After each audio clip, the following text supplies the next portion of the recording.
বৰপেটা ৰোডত কৃত্ৰিম বানপানী।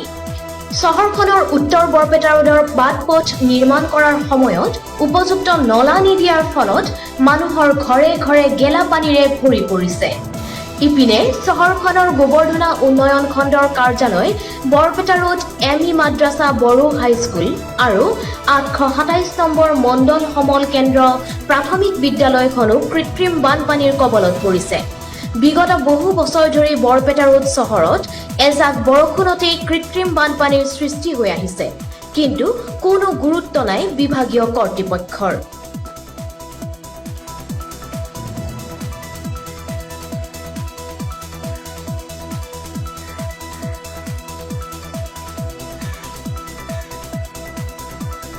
বৰপেটাৰ যি কৃত্ৰিম বানপানী আজি সমস্যা নাই, বিগত বহু বছৰ ধৰি কৃত্ৰিম বানপানীৰ সমস্যা আজি বৰপেটাৰ বাসীয়ে ভুক্তভোগী।